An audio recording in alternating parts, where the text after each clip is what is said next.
Ce qui est intéressant à travers ces outils, c'est qu'il y a un maillage de l'information touristique sur l'ensemble du périmètre communautaire. Donc chaque commune a son outil et au sein de chacun des outils, il y a la même information qui remonte. Ce qui veut dire qu'il y a une équité de traitement de l'information pour chacune des communes du périmètre.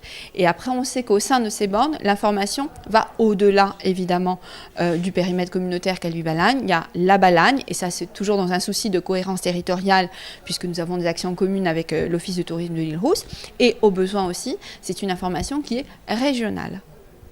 Alors quels sont les objectifs ? Les objectifs, c'est de faire en sorte que le visiteur en itinérance sur notre territoire ait accès à une information dès qu'il le souhaite. Donc ça, c'était vraiment l'objectif de base.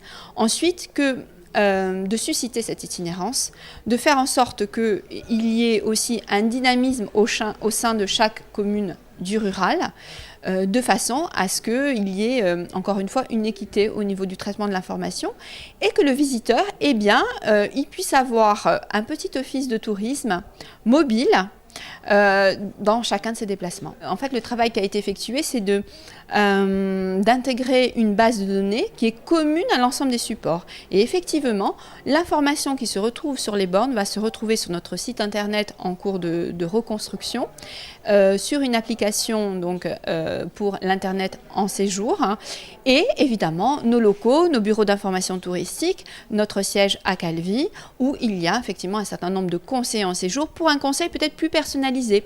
Que fait un outil numérique? Il gère les flux. La première demande, je dirais très pratique, la borne est capable de la donner au visiteur, et s'il veut aller un peu plus en profondeur sur un renseignement, il va vers un contact, je dirais physique, un échange physique. Et je pense que la carte à jouer au niveau des offices de tourisme aujourd'hui, c'est de la gestion des flux par le numérique, mais ça ne doit pas nous affranchir du conseil en séjour, et puisque nous sommes les experts de notre territoire. Et la valeur ajoutée d'un office du tourisme aujourd'hui d'un point de vue humain, c'est cette expertise. Le principe de l'application, c'est qu'à distance, nous, on pourrait la mettre à jour et en fonction des besoins qui peuvent s'exprimer au fil du temps, on en a entendu un tout à l'heure, mais d'autres peuvent survenir, et ce qui permettrait justement pour l'office de pouvoir actualiser les informations, aussi bien le fond que la forme. Un bon moyen aussi pour l'office du tourisme d'avoir un feedback. Tout à fait, oui, c'est essentiel.